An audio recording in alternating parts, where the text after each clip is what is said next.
Assalamualaikum warahmatullahi wabarakatuh. Balik lagi di kisah warganet bareng gue Wira. Di kesempatan kali ini, gue akan bawakan cerita tentang rumah tua.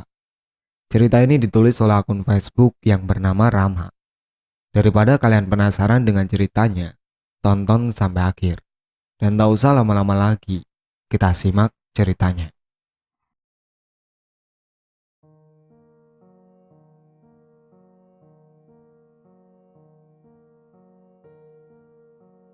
Jangan, jangan ganggu, ujar Indah.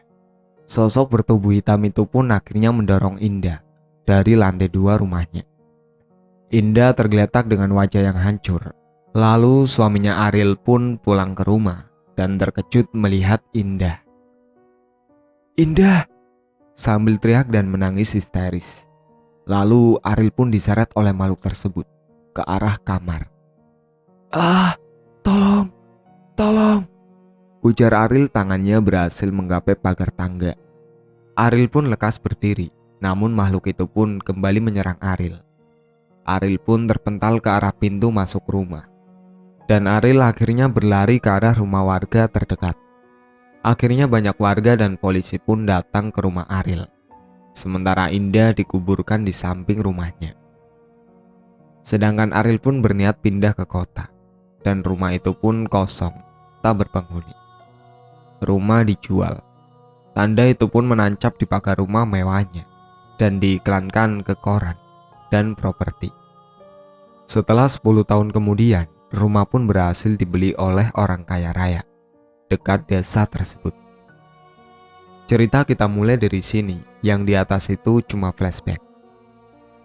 Pagi itu, oh, woi, elo Pri, bagus nggak nabrak pagar rumah gedong nih.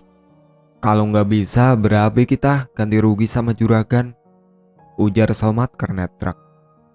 Turun Pri, bantuin gue angkatin nih barang-barang juragan. Iya bentar, bawel amat sih. Gak tahu nih, mata gue masih ngantuk gara-gara semalam nonton Dungdat, ujar Supri sambil turun dari truknya. Lalu mereka pun memindahkan barang-barang dari truk ke rumah mewah tersebut. Pri, ini rumah dari kapan ya gak ditinggalin penghuninya, ujar Somad sambil mengangkat barang-barang. Mana gue tahu, kan yang punya bukan gue, Mat, jawab Supri. Oh iya ya, hehe. Habisnya nih rumah tua, kelihatannya serem tapi bagus Pri. Gede, luas lagi, kayak istana di Monas tuh Pri, celetuk Somad. Dah bawel bet lu, mending lu lanjutin angkat barangnya biar cepet beres, terus kita pulang, jawab Supri. Iya ya, sambung Somad. Setelah mereka menaruh barang-barang juragannya. Mat, saya beli nasi dulu ya di depan gang depan sono. Saya lapar. Lu di mari saja sambil jagain barang-barang juragan. Habis nih rumah jauh banget sama rumah-rumah yang lain, ujar Supri sambil jalan ke arah warteg. Iya Pri, aku nunggu di taman aja. Somad pun mencari tempat duduk untuk istirahat di samping rumah mewah tersebut. Nih keramik kok bagus amat ya. Kenapa masang di sini? Mungkin Kang Kulinya salah masang kali ya, ujar Somad. Somad ternyata duduk di makam Indah yang 10 tahun lalu dimakamkan di samping rumah. Lalu Somad melihat sosok wanita di ayunan dekat teras rumah belakang. Itu kok ada cewek ya? Ngapain dia di mari? Somad pun menghampiri wanita tersebut, dan wanita itu pun berjalan ke arah belakang rumah. Neng, lagi ngapain di situ? Mending sama abang nih, temenin abang di sini. Tiba-tiba dari belakang Somad dikejutkan oleh, woi, lu ngomong sama siapa? Celetuk Supri. Elo sapi, ngagetin aku aja. Tadi aku lihat cewek di ujung sono, jawab Somad. Ngayal mulu lo Mat, makanya kawin noh sama janda sebelah rumah lo, celetuk Supri. Mana ada janda di sebelah rumah saya Pri, jawab Somad. Itu janda yang tetenya 8. Itu adalah kucing, kata Supri. Elah, masa gue kawin sama kucing? Mana nasinya? Aku juga ada lapar nih, kita makan yuk. Akhirnya mereka pun makan bersama. Saat mereka sedang makan di makam Indah, mereka mendengar suara tangisan yang entah asalnya dari mana. Eh, Pri, lu dengar orang nangis nggak? Kata Somad. Iya Mat, gue denger. Makanya gue celingak-celinguk dari tadi. Asalnya dari mana tuh suara? Jawab Supri. Mereka pun berdiri dan melihat sosok wanita tersebut dengan muka yang sangat hancur.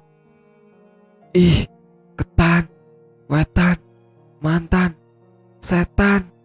Kabur Pri, buruan, ujar Somad sambil berlari ke arah truk. Setibanya di truk, mereka berusaha menyalakan truk tersebut. Buruan Pri, Somad dengan wajah ketakutan. Iya ini juga, aku lagi nyalain truknya, kata Supri dengan sangat gugup. Lalu di samping truk, Indah pun memanggil Somad. Bang Somad, bang, katanya mau ditemenin sama Eneng, ujar Indah dengan muka yang sangat hancur dan tangan pun patah karena kejadian 10 tahun silam. Pri, aduh, saya kencingin juga nih truk. Buruan, saya takut nih. Dia ada di samping saya tuh. Ih, Somad sambil menutup matanya dengan handuk. Truk pun berhasil menyala dan mereka langsung pergi. Selang beberapa hari, pemilik rumah pun datang dan menempati rumah tersebut. Mama, kamar kakak minta diberikan lukisan ya, ujar Dewi, anak dari pemilik rumah. Iya kakak, besok kita pergi belanja sama ayah dan Ricky adikmu, ujar ibu.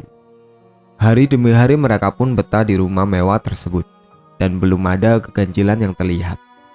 Tapi ketika itu pada malam hari, Dewi sedang belajar di meja tenisnya. Dia sibuk dengan buku yang dia baca sambil makan cemilan rinso. Saat Dewi sedang asik membaca, ternyata lukisan tersebut bergetar bergoyang bergairah dan berentahlah. Dewi pun mendengar suara itu dan melihat lukisan tersebut. Dia pun penasaran kenapa bisa bergerak, padahal kemarin-kemarin tidak ada hal yang aneh. Dengan langkah perlahan Dewi menghampiri lukisan tersebut. Dari lukisan tersebut muncul sosok hitam dan meloncat ke arah Dewi. Bersamaan lukisan pun terjatuh. Dewi pun teriak, "Ah!" Lalu sang ayah dan ibu pun menghampiri Dewi. "Ada apa kak?" ujar ibunya. Sosok itu pun turun dari tubuh Dewi dan lari ke celah lemari. Ayah berkata, "Iyalah kamu kak, ngagetin ayah sama mamamu aja, masa sama Nying-Nying takut?" Ternyata itu tadi tikus kanguru yang bernama Nying-Nying. Tapi mata dari lukisan itu pun bergerak melihat Dewi. Sang ayah pun mengambil dan menaruh kembali lukisan tersebut yang dibeli di toko yang tak jauh dari daerahnya. Kebetulan lukisan itu adalah lukisan wajah Indah, pemilik rumah terdahulunya. Ih. Ayah dan mamanya pun kembali ke kamar. Di samping itu, Indah pun muncul di balik jendela kamar Dewi sambil memanggil namanya dengan suara yang sangat pelan. "Dewi, Dewi, Dewi." "Kayak ada yang manggil nama aku," ujar Dewi sambil memegang pundaknya karena merinding. Setelah itu Dewi pun menuju kasur dan mematikan lampu kamar untuk beristirahat. Indah kembali memanggil Dewi di depan jendelanya. "Dewi, Dewi, Dewi." Dewi lalu terbangun melihat jendela kamarnya. Ternyata dia melihat bayangan wanita berdiri tepat di jendela. Dewi terkaget melihat itu. Lalu Dewi menyalakan kembali lampu kamarnya dan membuka jendela tersebut. Ternyata bayangan itu pun sudah tidak ada. Lalu Dewi melihat sekeliling rumahnya. Karena kamar Dewi tepat dekat teras rumah. Dewi pun melihat ayunan bergerak sendiri. Lalu mendengar suara tawa. Dewi langsung menutup jendela, menuju ke kasur, dan menutup dirinya dengan selimut. Dewi pun sangat takut. Mama!" Dewi berteriak. Ayah dan mama pun tak mendengar teriakan Dewi. Akhirnya Dewi pun keluar kamar. Lalu Dewi melihat mama yang memalingkan mukanya sedang duduk di ruang tamu. "Mah, tadi kakak panggil kok gak dijawab?" ujar Dewi dengan cemas. Mama pun tidak menjawab, hanya memandang luar rumah. Dewi pun memegang pundak mama. Lalu mama pun menoleh dan menatap Dewi. Ternyata dia bukan mama, melainkan Indah yang mukanya sangat rusak dan hancur. Dewi pun kaget, bukan kepalang. Seketika Dewi pingsan. Keesokan harinya, "Loh, kakak kenapa tidur di lantai ruang tamu?" ujar mama sambil membangunkan Dewi. Dewi pun terbangun.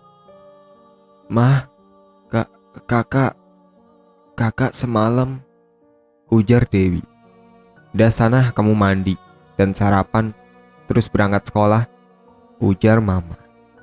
Dewi pun segera ke kamar mandi dan suara itu pun terdengar kembali olehnya. "Dewi."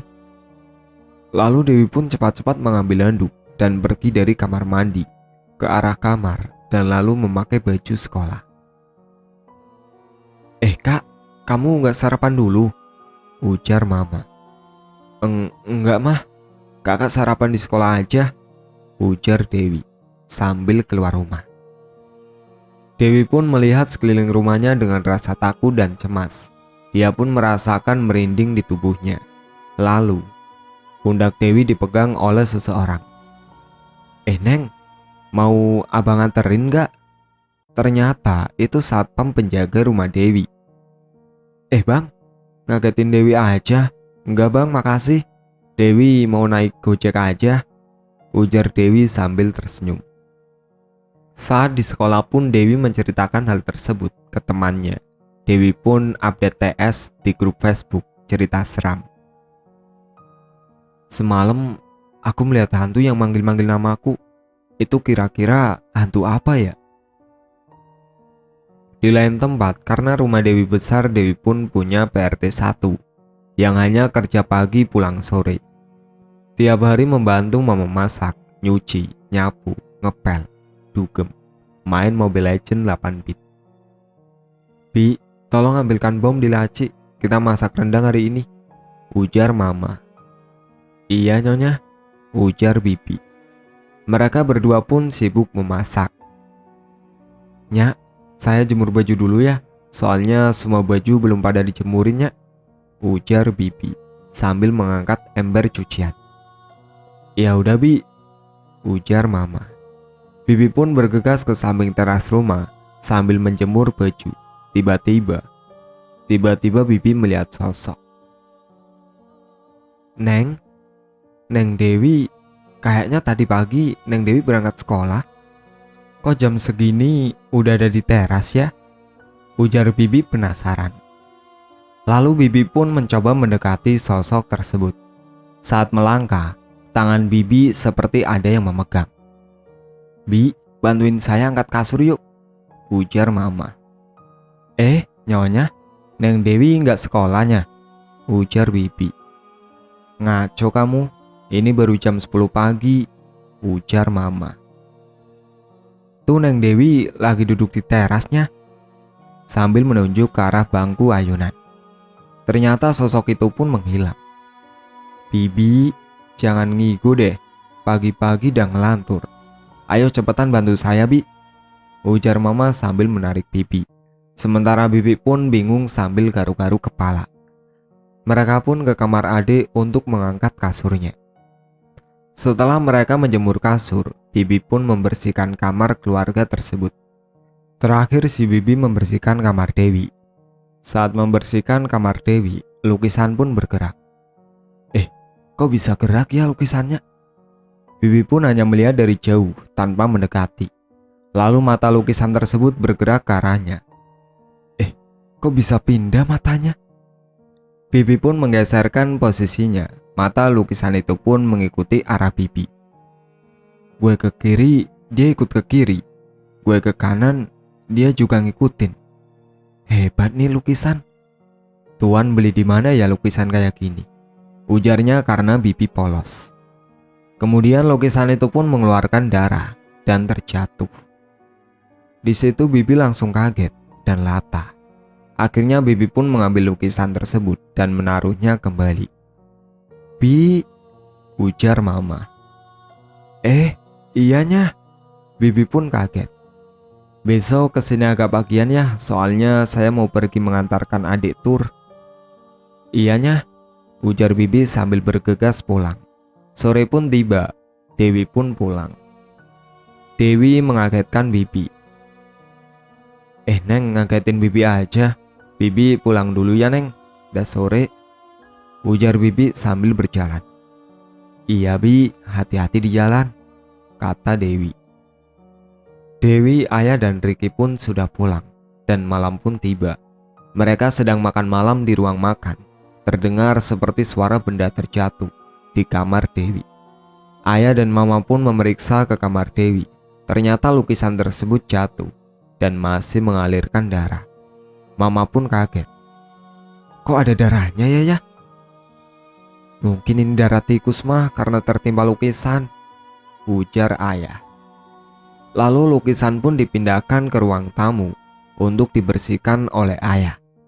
Saat dibersihkan dengan lap basah, mata lukisan Indah pun melihat tajam ke Ayah. Namun Ayah tidak menyadarinya. Setelah dibersihkan, lukisan itu pun digeletakkan di ruang tamu. Lalu mereka kembali makan. Di luar rumah, angin begitu kencang karena mungkin akan turun hujan. Dan satpam pun tetap di posnya 200 meter dari rumah. Lalu terdengar suara ayunan kursi santai di teras rumah tersebut. Ayah, Riki, Dewi, dan Mama pun mendengar. "Ya," ujar Mama. "Cuma angin mah," jawab Papa. "Ya udah, kalian lekas ke kamar. Besok Riki dan Mama harus berangkat pagi-pagi sekali untuk berlibur kan?" ujar Ayah sambil merapikan piringnya. Mereka pun kembali ke kamarnya masing-masing. Malam mulai mencekam. Pada saat Dewi masuk ke kamar, ada suara. Dewi,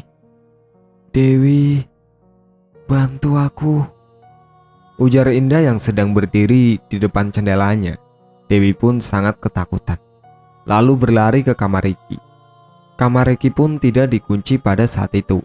Ketika masuk ke kamar Riki, "Dek," Dewi melihat Riki menutupkan tubuhnya dengan selimut, seperti orang ketakutan. "Kak," Riki sambil menangis. "Kamu kenapa nangis, Dek?" Dewi sambil memeluk Riki.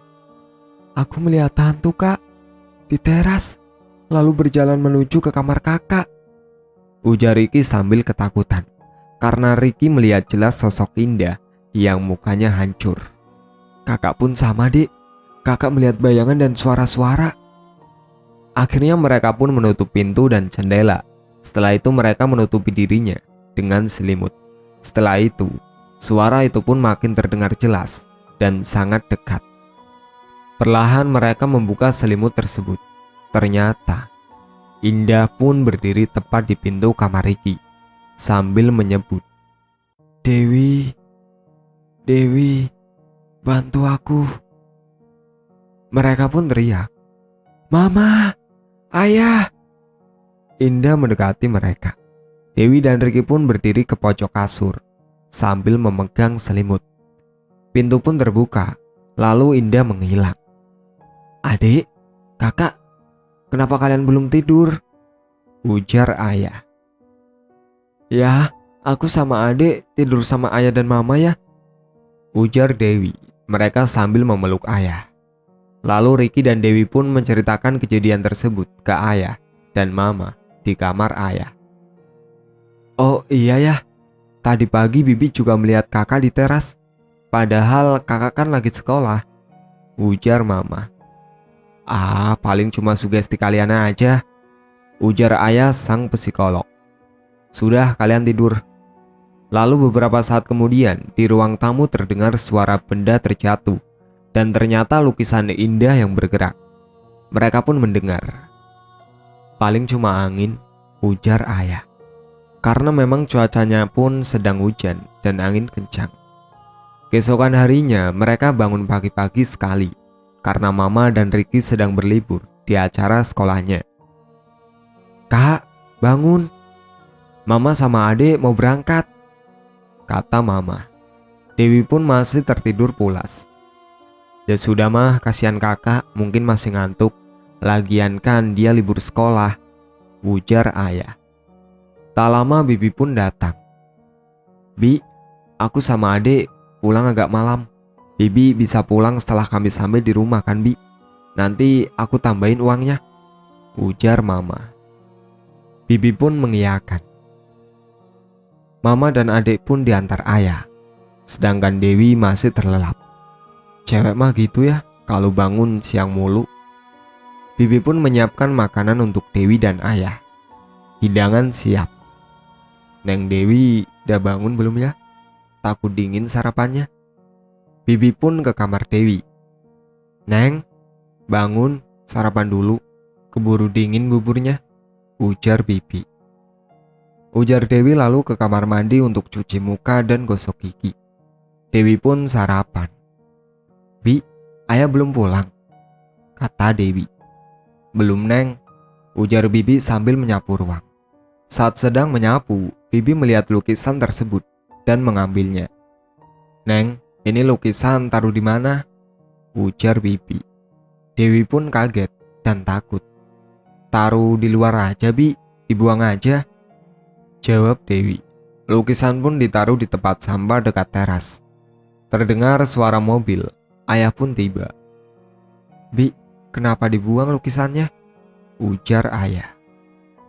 Anu tuan, Neng Dewi yang nyuruh," jawab Bibi. "Ya udah, taruh aja di bangku ayunan. Nanti biar saya yang rapikan," jawab ayah. Menjelang sore itu cuaca agak mendung. Sementara Dewi sibuk menonton TV dan ayah sibuk ke kamar. Bibi sedang mengambil baju cucian dekat teras. Bibi pun melihat lukisan itu.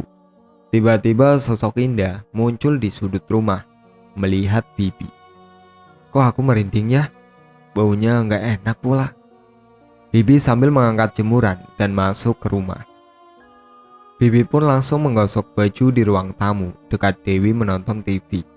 Saat Dewi sedang asik menonton TV, ada bayangan hitam melintas di depannya. Dewi pun kaget dan berdiri. "Bi," ujar Dewi. "Iya Neng, ada apa?" jawab Bibi. "Nggak apa-apa Bi." Selang beberapa menit kemudian, Bibi terjatuh dan terseret oleh bayangan hitam tersebut. "Neng, tolong!" Bibi dalam keadaan diseret. Dewi pun menoleh ke Bibi dan berteriak, "Ayah!" Dewi sambil meraih tangan Bibi. Ayah pun keluar dari kamar dan melihat kejadian tersebut. Bayangan hitam itu pun masih ada dalam ruang tamu dan berpindah-pindah posisinya. Akhirnya mereka bertiga pun hanya di tengah-tengah ruang tamu. "Wah, ini ada yang gak beres," ujar ayah. Bayangan itu pun mendorong dan menarik Dewi ke lantai 2. Namun ditolong Bibi dan ayah kembali ke ruang tengah. Bersamaan mereka kembali, sosok Indah pun muncul. Lalu, saat Indah hadir, semua barang-barang di sekitar pun berjatuhan. "Kamu siapa?" ujar ayah dengan wajah cemas, dan baru melihat Indah yang wajahnya sangat rusak dan hancur. Bibi pun ditarik kembali oleh bayangan tersebut.